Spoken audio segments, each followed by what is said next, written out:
and welcome to another teacher talk session tonight.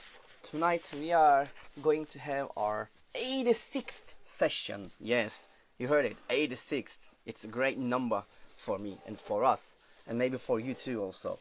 And tonight we are going to visit England. Yes, our guest is going to be from England, and most of you, maybe probably you have had a chance to met him because he's a very, it's a very good. Well, he's a very good freelance Celta tutor, but right now he is in England, and he is Billy Şevki Hasırcı. And when he comes, we are going to start our last session with him, and I'm sure that it's going to be a very fruitful session with him. By the way, I think he's here. Let me invite him, then we're going to start our live session with Billy.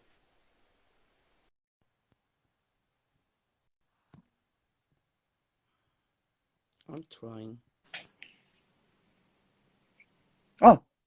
Oh, you are here. Hello.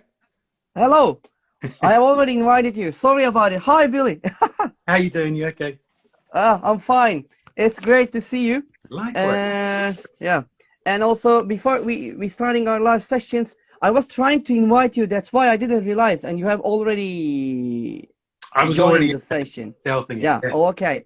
So I would like to say thank you to accept my invitation and be my guest and Pleasure. for 86th Teacher Talk session. And yes. Doing a great job. Yeah, thank you very much. And I'm sure that we're going to have a very fruitful session with you. And by the way, I know that we are all busy and probably you are too. So if you're ready, we can start. Can we? I'm all yours. Okay. I know about you, and but maybe our listeners or audiences would like to know about you. So can you tell us about yourself, please, and a bit about your wonderful experiences? Okay. Well, I didn't set out to be a teacher, actually. I studied graphic design at university. Really? Yeah. And I became a graphic designer, and I found myself taking a CELTA one day, and then I went into teaching. So I started off in Turkey, actually. I did my CELTA in England, moved to Turkey, and I joined ITK, the private school there in Küçükyalı. And I worked there for a few years, and then I moved across to IH Izmir. I was one of the first teachers there. It was just starting really as a school. And just kind of worked my way up, I suppose. Did my Delta while I was there. And became director of studies after some time, and then became a CELTA tutor. And in 2016, I left Turkey and hit the road, and I'm a freelance teacher trainer, CELTA tutor. I see. Thank you very much, Billy. And so, by the way, you have this. I mean, you lived in Turkey for how many years? About 11 years, I think. Wow. Yeah. I was there for a long time back down in Izmir. Yeah, but it's a long time that you are living here. It's really great. Probably... And I was back again, actually. We moved back there just at the start of the pandemic. So I've been living in Turkey for the past 2 years as well. I've only just moved to England. Oh, I was living in Kırklareli for 2 years. I see. Okay, then. All right. So let's move to another question. Thank you very much about it. So when you think about your own education, what was or were your turning point or points in your own education? Well, I hated education, actually. I hated school, and I had to be dragged in by my mum to school every day. I hated it. Hated it all the way through high school, all the way into university. Hated university. So it's weird, actually, that I ended up going back and working in schools. But the turning points, I suppose, for me were the big one was obviously taking the CELTA, and that was again, it was my mum who said, like, go and take a CELTA, and I did, and I had no idea really what it was about. I knew it was going to get me into teaching, whatever that meant. And yeah, I did my CELTA, and I remember distinctly there was my first lesson, and I was doing vocabulary, and I taught one word, and I remember thinking, my goodness, if one of these students has grasped this word and use it, I have made some kind of a difference. So for me, that was a massive turning point. And also I had an awesome trainer at the time, and I knew I wanted to be like him. So it was very early on, I knew I wanted to become a Celta tutor as well. I wanted to become a teacher, and more than that, I wanted to become a Celta tutor one day. So from then on, it was just kind of heading towards that. Yeah, I suppose those are the big turning points for me in my career. I see. Thank you very much. But it's great that you have started your journey with a vocabulary lesson. That's really interesting, but it's great. I would love to watch it. Maybe I wouldn't, but it would be interesting to see that lesson now. It's nice. Thank you, Billy, to share this moment with us. And another, when you think about all the teaching career, I mean, like probably you have a kind of a style or the philosophy. So in this case, what is your philosophy of teaching? Oh, it's a good one. I've just be happy, I suppose. Be happy that you're in the classroom. Try and help your learners to be happy as well, that they're in the classroom. Be humble as well. I think there's a tendency to be there's kind of an air of arrogance that can come along with teaching, and you're held on a kind of a pedestal. And you have to keep yourself humble and know that we're all learning, and we're just at different levels and different stages of that journey. So, yeah, just stay humble, I suppose, and I see. Keep developing as much as possible. I see. Okay, thank you. Thank you very much, Billy. I just want to remind something to our audiences. If you have any questions to ask Billy, please, you can write your comments into the chat part, the comment part, but if you have any questions, please write them into the question part, because when we talk, maybe we can miss that question, so I cannot ask him. So if you have it, just write it in the question part, so I can divert your questions to Billy during our sessions. Okay.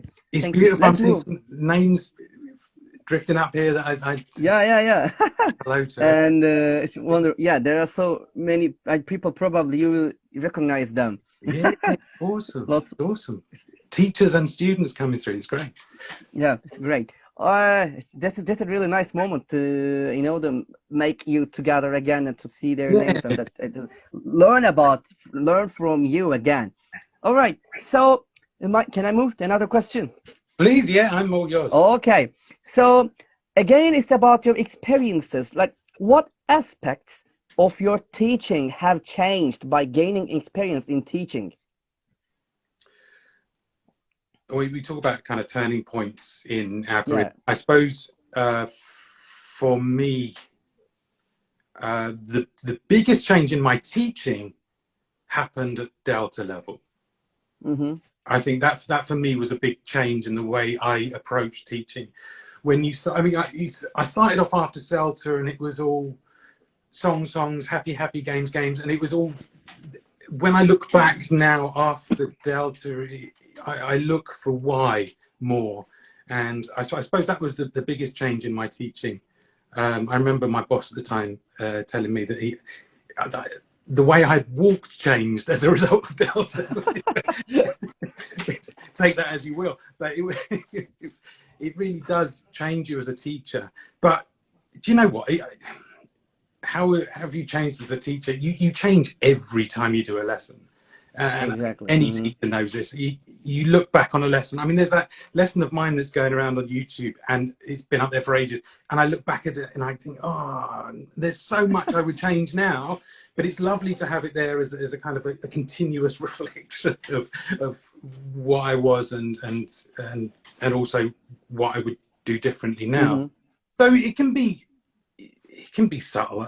When you're observing lessons as a Celta tutor, you're constantly surprised. I think trainees always think we're kind of rigid in our thought processes, but it's not true. We're constantly learning all the time, and I love being proved wrong. And I see.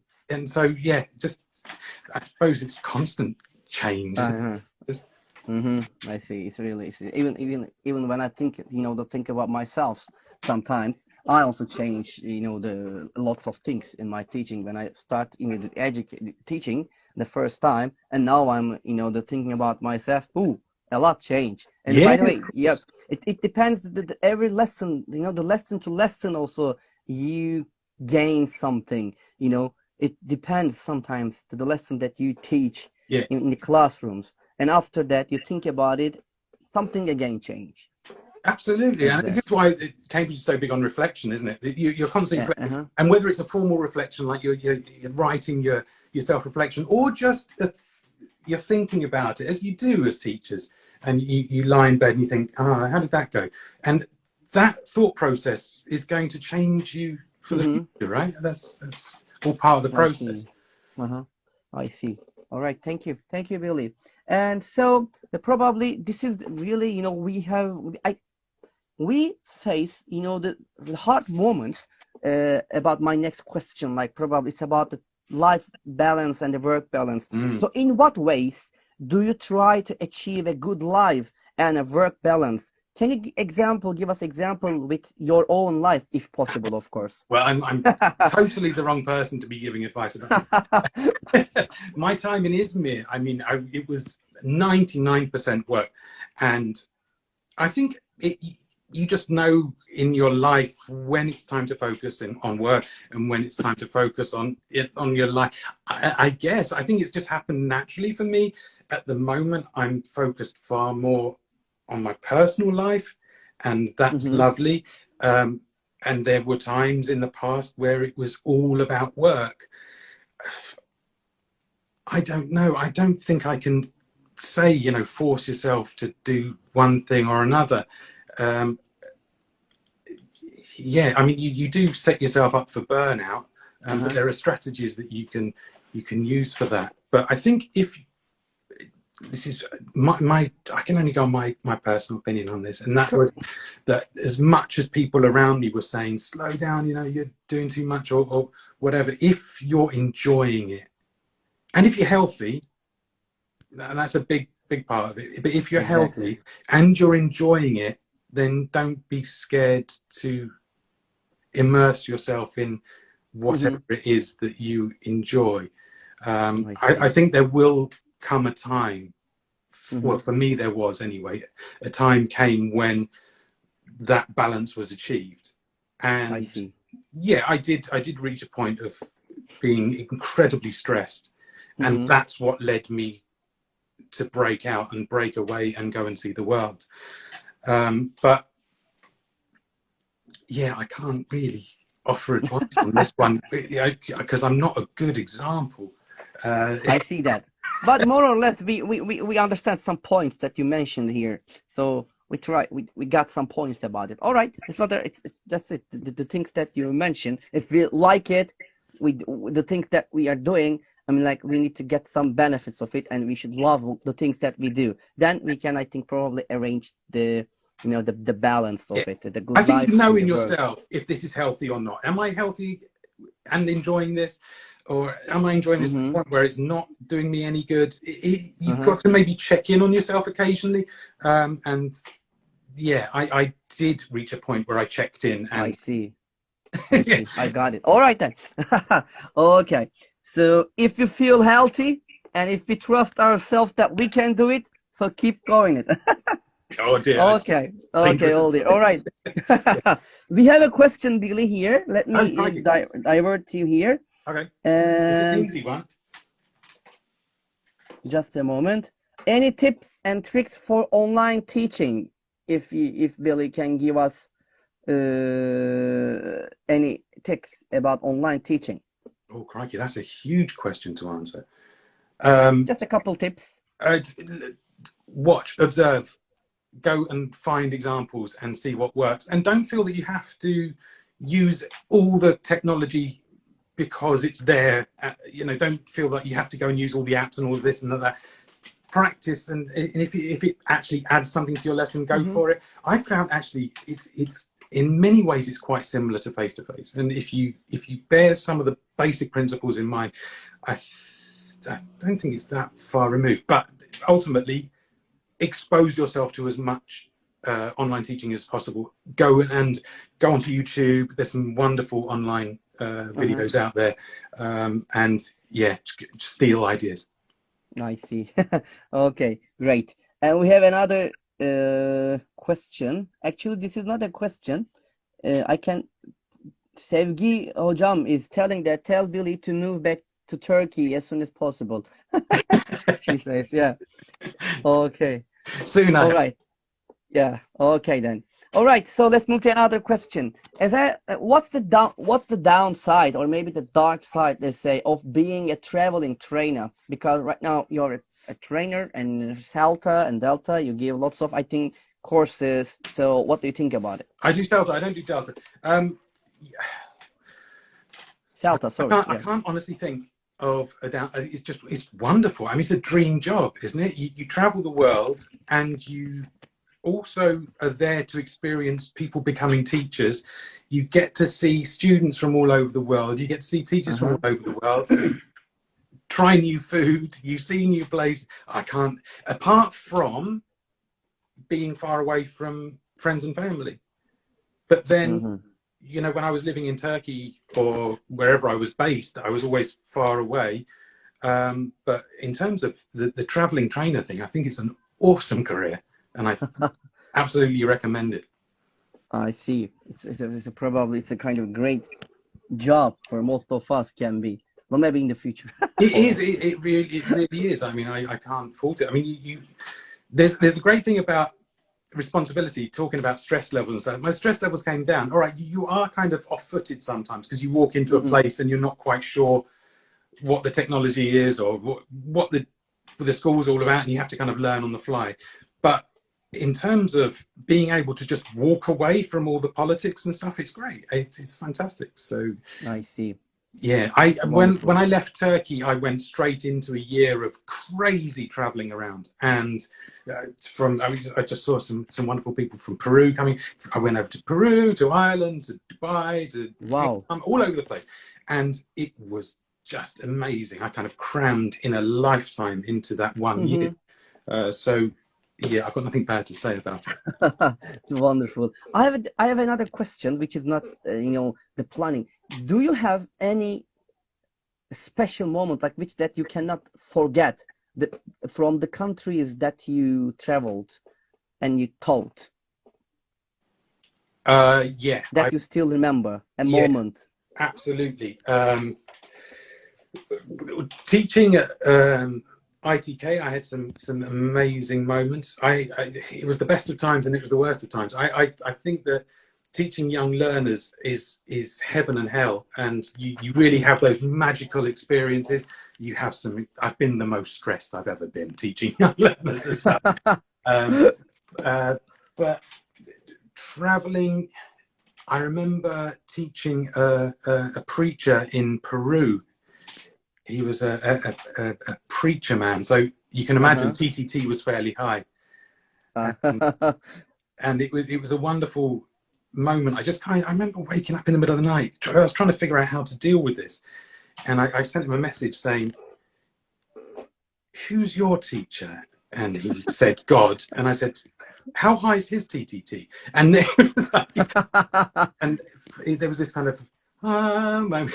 So that was great. Vietnam was fantastic as well. Absolutely magical. This just it's wonderful to see different cultures and the way people react as well. And some students are more reserved, some students are have a go, so it's wonderful to see all these I see. places. It's a wonderful. I don't know if I answered your question at all.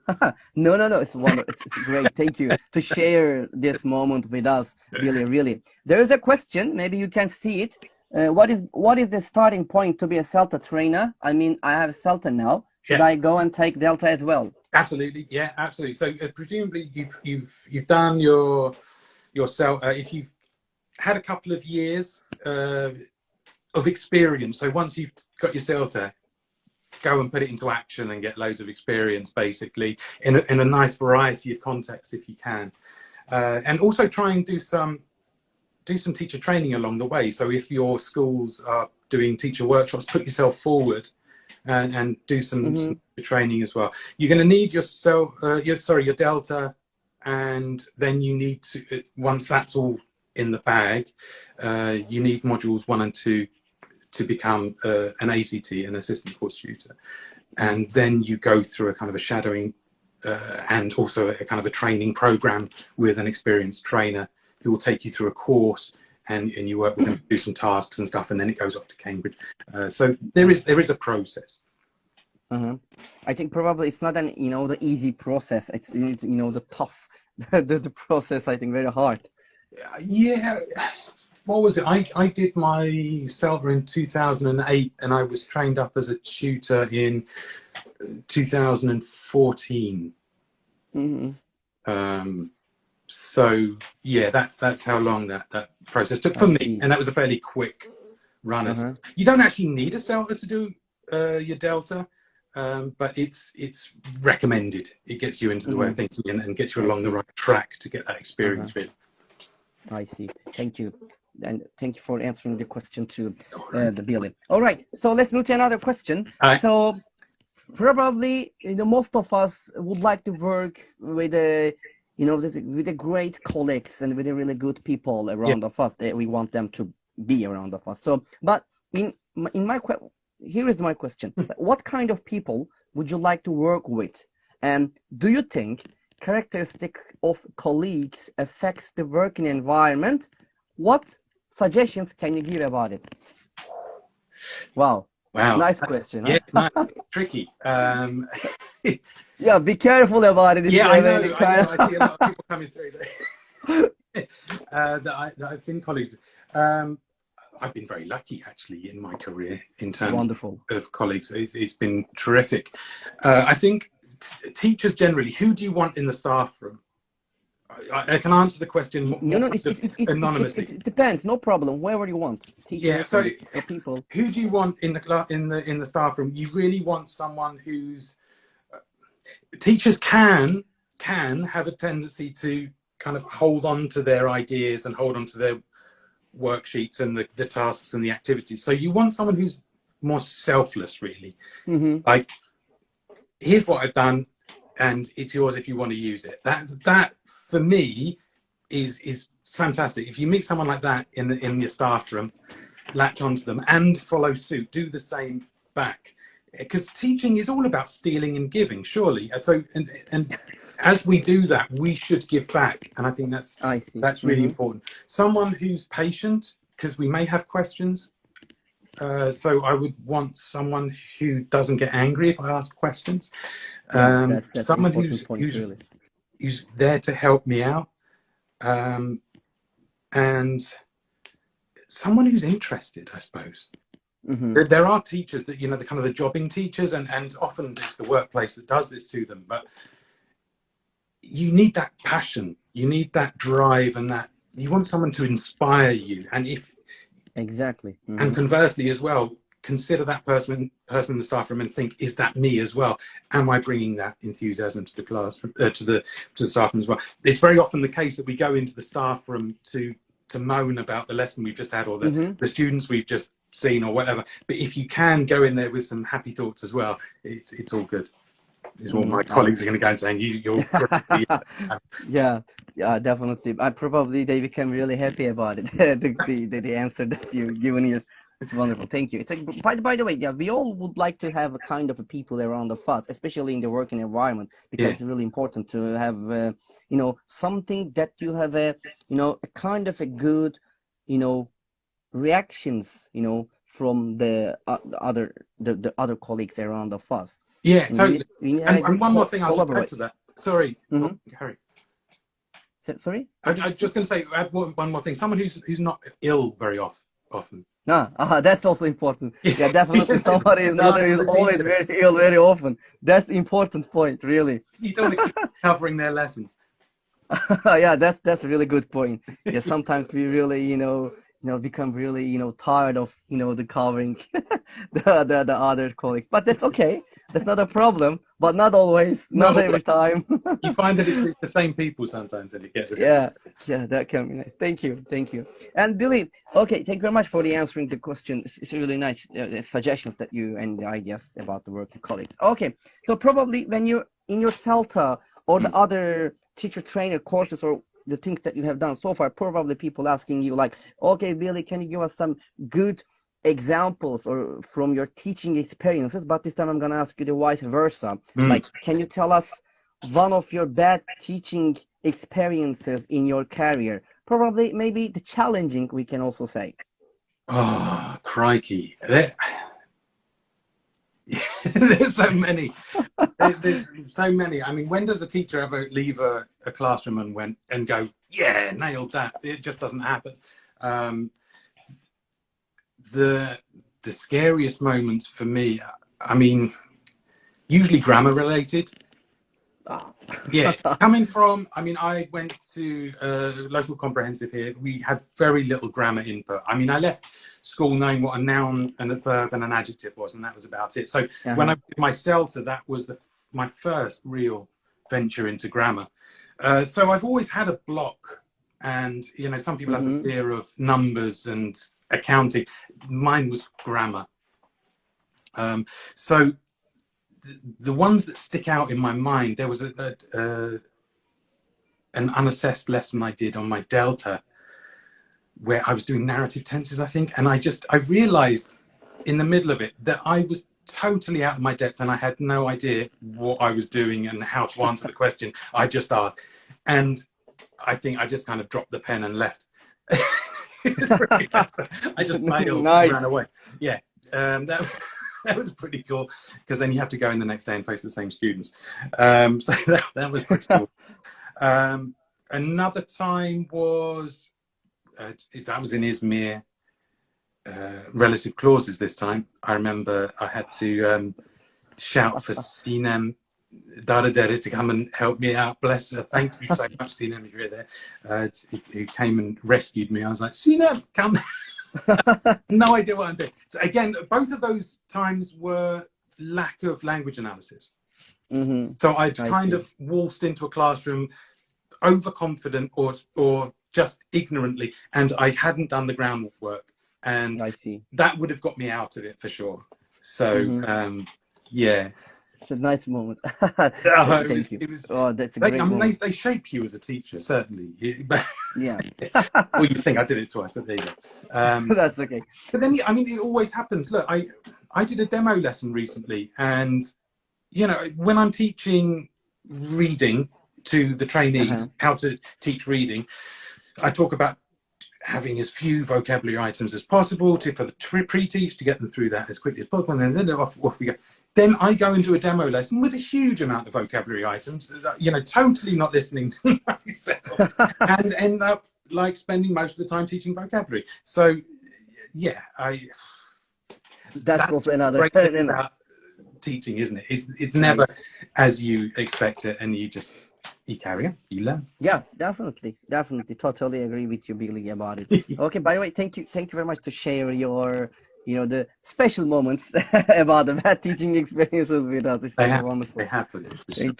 Thank you. All right, so let's move to another question, which is related to 2022. So I know that we have completed the 2021, and now we just 17 days has passed from 2022, and what are your expectations from 2022?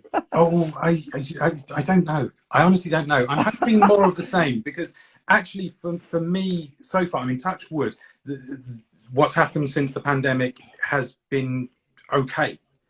You know, we've taken CELTA online and it's worked fine.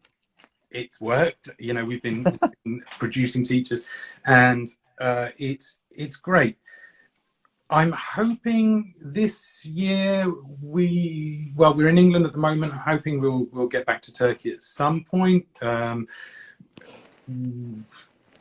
More of the same, really. I'd like to see some new. I'd like to do a bit more face-to-face if there are courses out there. I did a couple last year, and it was lovely to get back into the classroom. You know, you think, okay, online, that's all right. And then you get back into the classroom and there's that energy again. It's absolutely wonderful. So yeah, maybe a couple of face-to-face. Depends on COVID, right? Yeah, definitely. Yeah. There's a question, Billy, if you can see it. How can a non-native English teacher hunt a job overseas? Crikey. Yeah, this is hard question. Yeah, it's a good question. And I've been ever so lucky. Really, I have, just because of where I was born. So in terms of, like normally when this comes up on a Celta course, I hand it over to, if I've got a non-native tutor with me, that they can step in at this point. I would say, as a general rule of thumb, well, we always used to say, like, if you can try and apply for a job outside of where you're from, you have a better chance, generally. But then you've got things like we've just been working in Oman, and there they've got this Omanization going on, so they are recruiting Omanis to be working in Oman again. So I would say just apply. Go for those schools, like International House is one that cannot advertise for native. They cannot use that terminology. So if you ever see that in one of the International House advert, contact them and complain. You may want to give yourself an IELTS, so get yourself a certificate to prove your English capability, so that it doesn't become an issue anymore.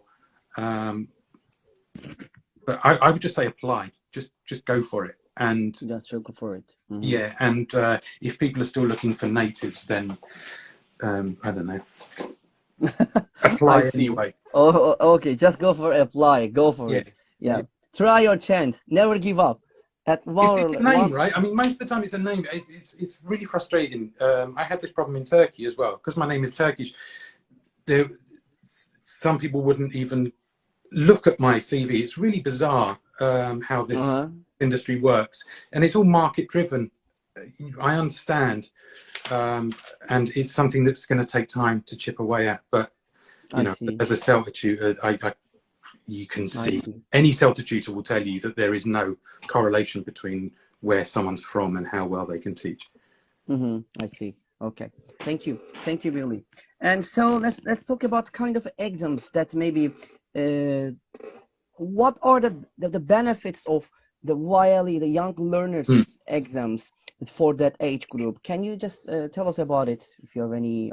I've got a limited experience with the young learner exam. I was a young learner examiner.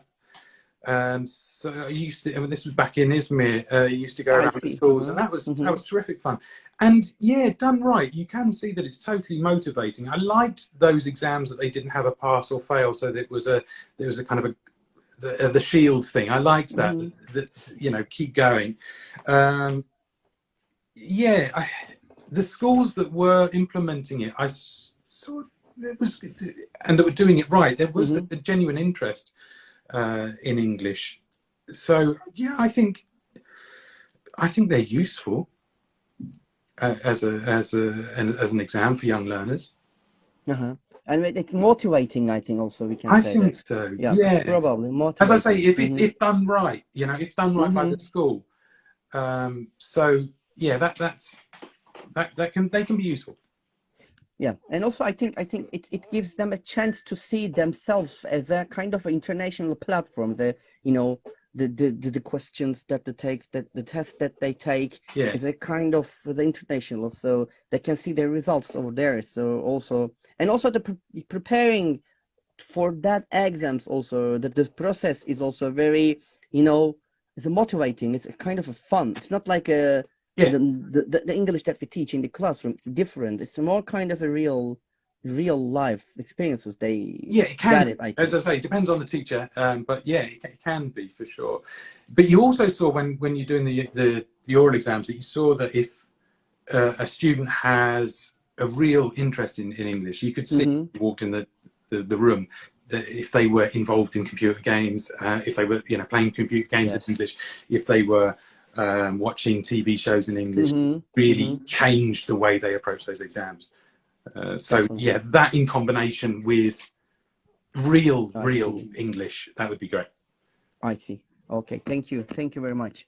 And so let's move to another question. This is also, I really wonder what suggestions you can give it. So what a piece of advice would you like to give to the teachers, like who feel tired and a burnout, because of distance education? Probably in Turkey we moved to face-to-face education, but probably most of the people feel that. What can you suggest them? Well, I mean, going face-to-face isn't an option often, right? If we are in lockdown and Yeah. stuff. I suppose going back to the other question about tips for online teaching, Yes. about reception. So I would suggest going and exploring online videos of lessons, observing your peers if you can, trying new technology, experimenting, having a go. It kind of goes against what I said earlier on, but if you are feeling drained, learn. I find this, the old expression, a change is as good as a rest. So if you change in some way, if you learn something new to do with the technology and start exploiting that, or some other technology and start exploiting that, it may give you a renewed boost in I see. steal Okay. more. I see. There is the comment and the question about here. In the past, there was a course called Celta YL. Yeah. Sadly, it doesn't exist no more. Yeah. So what is the equivalent of it? There's two really. There's the TILEC, which is the Trinity exam, and also there's the IHCYLT. That's the International House Provides, I think, certificate for teaching young learners, and I can't remember that. Someone can tell me the initials, but it's there are a couple of options out there. Yeah, it was the tutors around the world kind of was very saddened by the fact that Cambridge decided to kill that money ultimately. I see. Okay. All right. So let's move to kind of another question. Thank you very much, Billy. No worries. So can you tell us 5 adjectives that describe an effective language teacher? Let's count. Okay, I've used some up in the description of my colleagues. So I suppose patient would be one. Patient, okay, 1.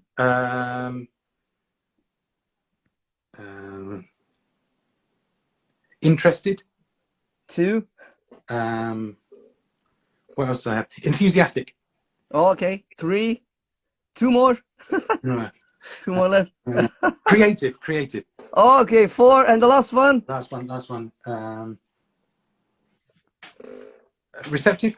Is all right then. Is that all right? Yeah, 5. Yeah, great. Yeah, 5 great adjectives. Perfect. Okay, thank you very much. There's a question, by the way, again. Hi, Billy. I haven't been teaching since I had my Celta with you. Do you think International Health Izmir can help me to go back teaching again? I need some lesson observations and practice. Who's that? I don't know. I don't know is the answer. I'm not that in touch with. Özlem, I think her name is. I just guess. Get in touch ultimately with IH and find out. I don't know. I see. I think face to face is still a bit rocky. You know better than me, Volkan, what the situation is in Turkey at the moment. Yeah, they have face to face courses. So probably if they apply, and maybe there will be a kind of a solution for her for international house. Yeah, possibly. If she lives in Izmir, so she can go and ask or call, and probably they will help. Over there, and he'll sort you out, I'm sure. Probably they will help. You're one of the alumni. I'm sure they'll help you out. Yeah, definitely. All right. So let's move to another question. It's about the second language learners. Like, most of actually the students have the same problem, but not most of some of them about the speaking. They have a really, they have struggling about speaking. So what are the reasons for poor speaking skills among second language learners, or in your mind? What do you think about it? I think if I knew the answer to this, then I'd be a billionaire. It's going to be a combination of a number of things. Surely it's going to be motivation. Are they motivated? Are they actually motivated? Intrinsically motivated? Are they driven to actually develop? Because that can spiral on its own. That's great. Are they able to get practice in this day and age? Actually, the practice is there. There are opportunities at least to listen and to watch, which can support that. Opportunities, I suppose it's a combination of opportunities and No, actually, the more I think about it, the more.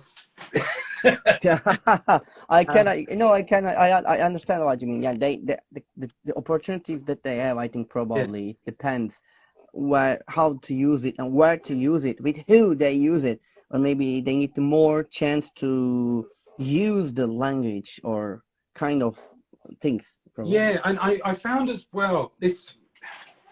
I'm thinking specifically about Turkish learners. As a general rule, there is they're quite shy and scared to make Uh-huh. mistakes. I And see, definitely. I was thinking about the old. Do you remember the old Fatih Terim? Yeah, Yeah, the I speech know, he I did. know. That's the Um, football. It's the football. that's That it. is the sentences that say. Now, when that came out, I used it in my lesson as a kind of as a what's he on about? But actually, it was fantastic. This guy was having a go and he got his message across. And the fact that he was ridiculed so much on social media, it was a real shame, I felt, because that's going to impact all of those language learners who may have had a go but then were worried about it in the future. So Hmm. here's someone, a very famous person who's speaking in English, speaking in Italian, and whatever other language he had a go at. He had a go, and that was something that learners need to do. Uh-huh. So look, Definitely. I will have a go, and I will have a go in Turkish, and I'll have a go in Russian, and it's cute, right? But Hmm. Hmm. if you are putting yourself, yeah, absolutely, lack of confidence I see coming through. Yeah, totally. Yeah. And that lack of, so you want to create an environment in your classroom where it's incredibly safe for learners. So learners aren't scared to make mistakes. And if there is ridicule, that it is stamped out, and it's certainly not coming from the teacher. So Hmm. I'm I see. going to That's the important point my about it. high The horse now. confidence and the safe environment, and that the environment that they, that they talk, that they say, they're very comfortable. Yeah. Some in the environment they use And it. maybe go down the role play, the put on a funny accent, or Hmm. act to Hmm. be someone else. If you ever gone to a fancy dress party, I'm if ever I go to a fancy dress, I'm far more boisterous and far more the party animal if I'm dressed as someone else. And in the same way, perhaps people will have a go. This is kind of down the Suggestipedia route, but Yeah, perhaps if people have a definitely. chance to act out, they I might act out, take a definitely. chance. We can have a chance to do this. All right. Thank you, Billy, about these suggestions. Okay, so this question is also nice. I wonder what are you going to say about it. If you could have a one superpower to use in the classroom, what would it be, and how would it help you? I'd like to fly. Oh, nice. It wouldn't So help me with my teaching at all. I just fly out the window and have a look around. No, I suppose in terms of what would nice. help me with the teaching, I suppose we're always trying to be invisible in the classroom. So invisibility would be great. In the classroom, To take okay. myself out. You can tell I'm far too TTT and always have been. So if I could make myself invisible and mute as well, maybe that would help. Mr. That's Motivator, I suppose. okay, The great. superpower Nice of one. motivation, something Yeah, that shine the light. nice. It's a good, really nice one. That's a nice point about especially the invisibility to the part. Probably they need it, and maybe if they don't see you in the classroom, probably they became more relaxed. Maybe they will talk. Maybe that's it. You Yeah. just give the task to them, and then Bing. they don't see you anymore, and then okay, they get relaxed. Oh, teacher not here, so we can talk. Yeah, All absolutely. right, nice. But Okay, you can still great. Thank monitor. you. Yeah, definitely. All right, so the next question is also really interesting, and I wonder also what are you going to say about it? If you had a chance to change one thing from ELT world, what would you change and why?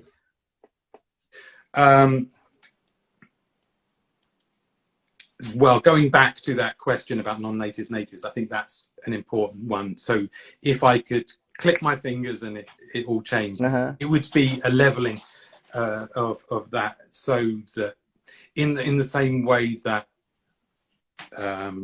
age isn't asked at Mm-hmm. CV level, that nationality shouldn't be asked as well. So it's a big ask, I know. I see. But that's one thing I think that does need to change in ELT. I see. Thank you. And there is a comment about it, like about the China. I think China, they don't accept non-native teachers as an English teachers. That's also in a kind of, I don't know. It's weird. So why? What's the reason? Probably the non-native teachers also can, teach the language like the natives. It's marketing, I think. ultimately. Yeah. Actually, you are right. It's about marketing. Yeah, if they have a native teachers, it's a kind of things that the people, wow, the kind of natives there, so we can go there to learn. Yeah, that's it. Someone once told me, and it was absolutely right. I was in Vietnam at the time, and my colleague said to me, look, imagine you wanted to learn Vietnamese. Would you rather who's Vietnamese teach you, or would you rather I taught you as a British bloke? And I could I could see the marketing behind it, right? It makes Definitely. sense. Yeah, sure. Of course. I totally agree with you about it. But we know that it's not right, and that actually someone coming from like an English person who'd learned Vietnamese would have far more empathy and would be able to help me far greater because they've gone through it, rather than me who didn't learn grammar at school, then having to impart it. So I see. Yeah, it's a tricky one, but it's totally down to marketing. I see. Okay. All right. And by the way, it's kind of, maybe I said about they don't accept about China. They accept, but there's a comment about it that's not true about my idea. I just, say it again. Like it's like they accept, but most of them they want a native teachers to teach in their institutions or schools, or it depends on policies, right? At the time, exactly. Like in Turkey, there's like the foreign teacher thing, so it's not necessarily native, but it's foreign, not Turkish. Yeah. And if you go through a period like with China, there's a lot of they're training up Chinese teachers now, so there's a lot of development and a lot of input trying to create Chinese English teachers. So it depends on policies, political policy, depends on marketing forces. I see. Okay. All right. Apply. Go for it. Go for it. Okay. So let's move to another question. So, what is it's about a report in the classroom. What is the importance of report, and can every teacher achieve it easily in the classrooms? What do you think about it? It's so important. I mean, we talked about creating that safe environment, and that's so tightly connected with rapport. If you've got good rapport with your learners, they're going to feel safer in the classroom, and they're going to, hopefully it's going to build motivation as well. So there's so much connected with rapport. Can teachers do it easily?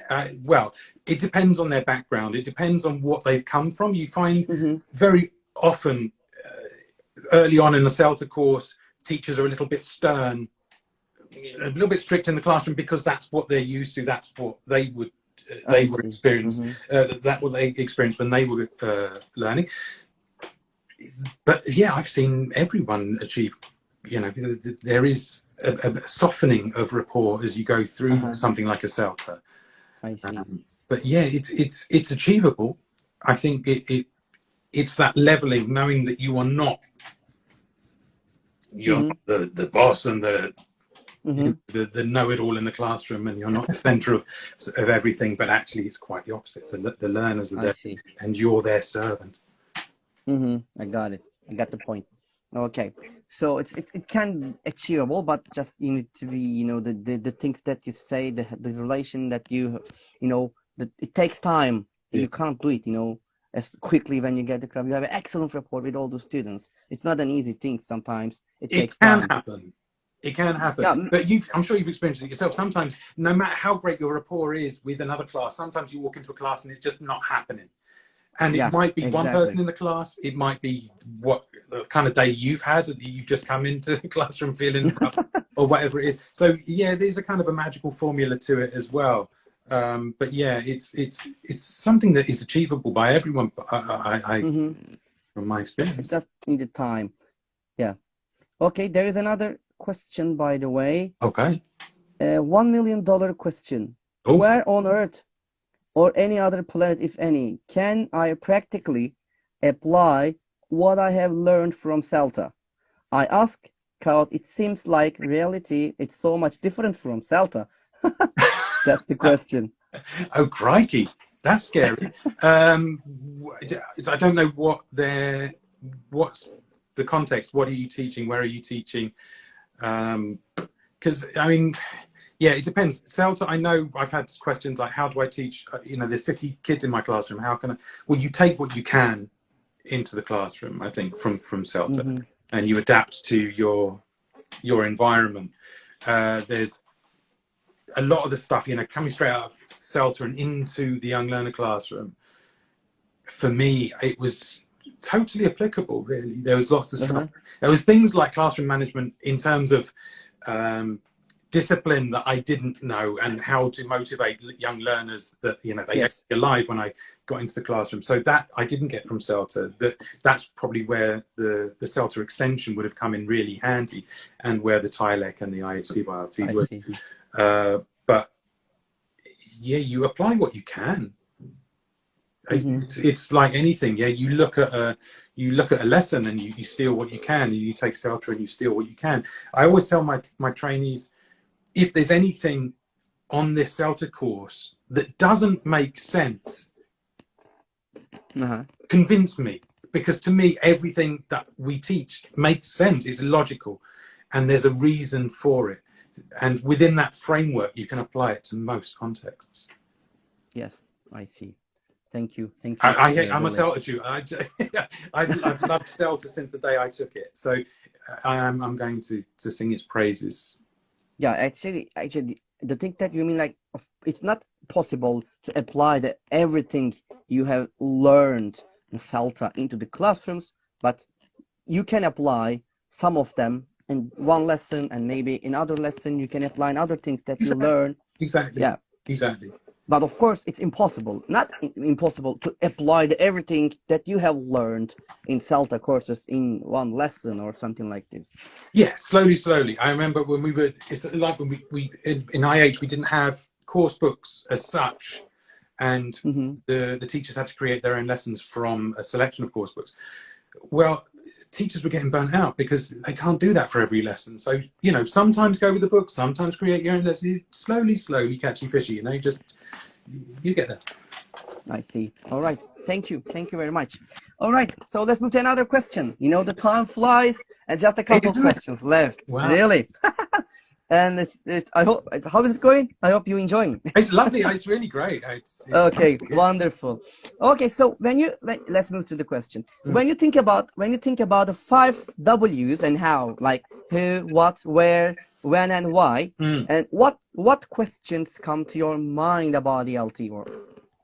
Cool. That's huge. Huge question. And I'll wake up tonight thinking, that's the question. Which question should I?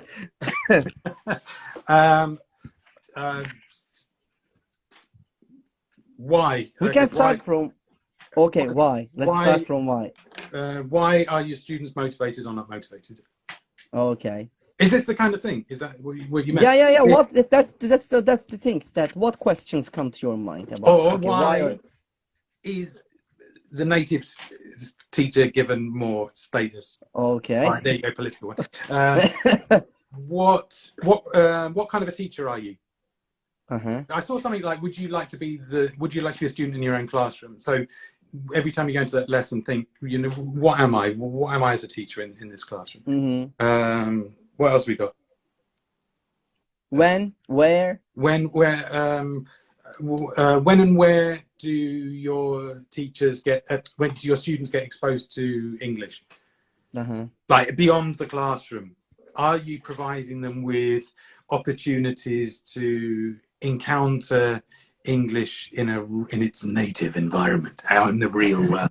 I suppose that would be my question. And it's one we thought about when I refer back to my Sure, of age. course. We had, and it's another why. Why aren't your students doing their homework?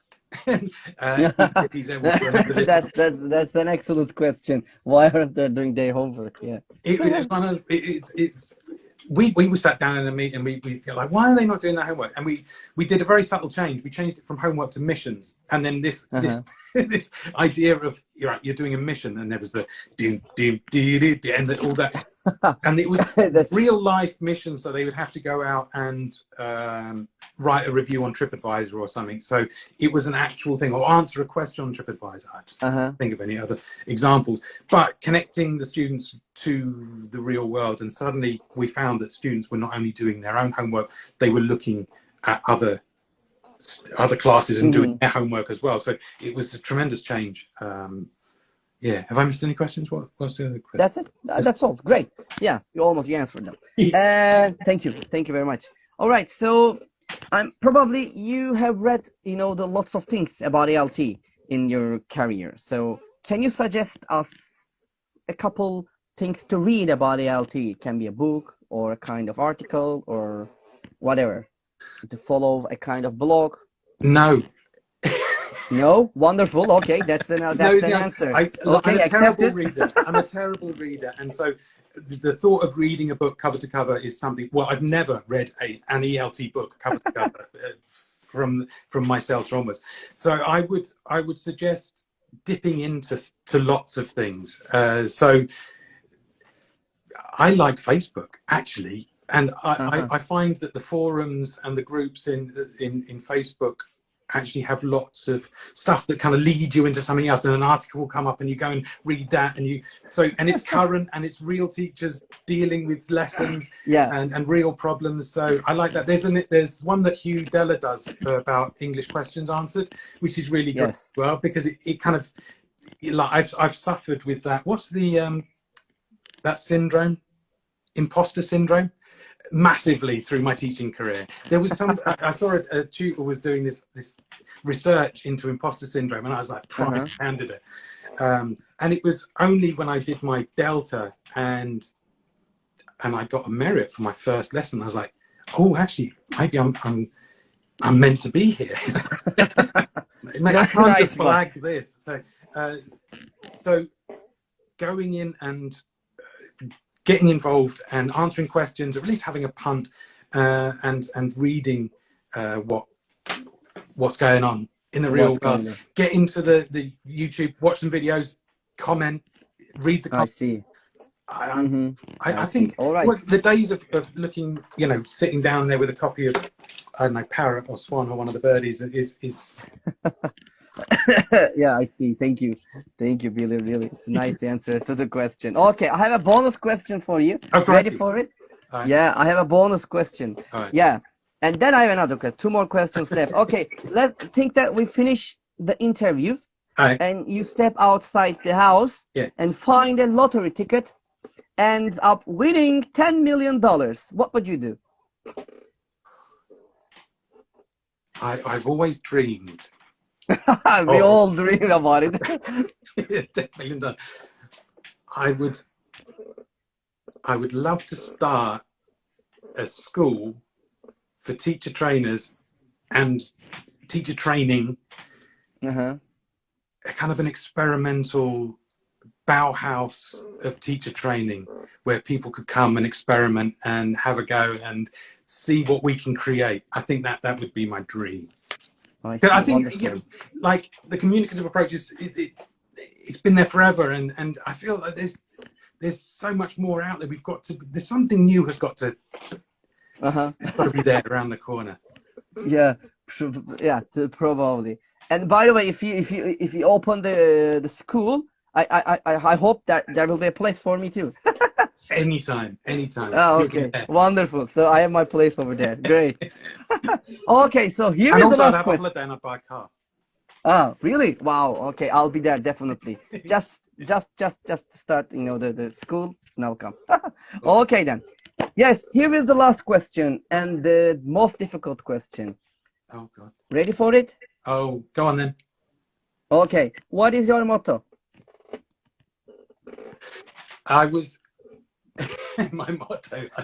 This, you know, my motto is going to be like 1,000 words. I had a mouse mat that said "Keep calm and carry on teaching," and I think that would probably be my motto. There was another one: "Keep calm and pretend it's on the lesson plan," but sometimes we can't always do that. But certainly we can always keep calm and carry on. And so those times when I think back to when I dropped the pen and left the relative clauses, just a deep breath, probably the panic of it all. Would have, you know, if I'd have calmed down and thought about it, I would have got through. So just keep calm, smile, carry on. Carry on. I see. Thank you very much, Billy, for the motto. All right, so that's all by my side about the questions, Billy. So, and before ending our live sessions, would you like to add anything else? Just thank you for doing these sessions. I think it's awesome that you're doing this. And you know, I look back at the people that you've had on, and it's so many colleagues there, so many esteemed friends and colleagues there. So it's wonderful that you're doing this, and good luck to all the teachers. I know it's been a really tricky time with COVID anyway, and then having to adapt into the new world. And the problem with it all was that we were all off-footed. Cambridge was off-footed. Everyone didn't know no one knew what they were doing. So it's so great that teachers are just doing what they always do, and that is just rolling up their sleeves and carrying on teaching. So yeah, good luck to you all. Just like your motto, keep calm and carry on. We can do yeah, that. I'll do that. Yeah, sure, of course I can do that. Thank you very much, Billy. And I would like to say thank you so much for everything, and it's been great. All right, thank you. And I would like to say one more time to accept my invitation and to being with us and to spend your time, especially the precious time that you spent here with us. Awesome. And also for your suggestions and advice that were really precious for me and probably for the audiences. We had a lovely and fruitful session with you. Thank you very much. And Billy Şevki Hasırcı was with us tonight with the teacher talk session. And I hope you had enjoyed it just like me, because it was a really fantastic session. And by the way, okay, so we will see each other next week at the same time on the same day, just like, you know, the teacher talks. It never changed, the time and the date, it's the same. So until next time, take care of yourselves. Of course, take care of yourself too, Billy. And good night, good morning, and good afternoon, wherever you are. And that's all from Teacher Talks. And until next time, take care of yourself. Bye-bye. And peace, everybody. And bye, Billy. Thank you very much. See you around. Bye.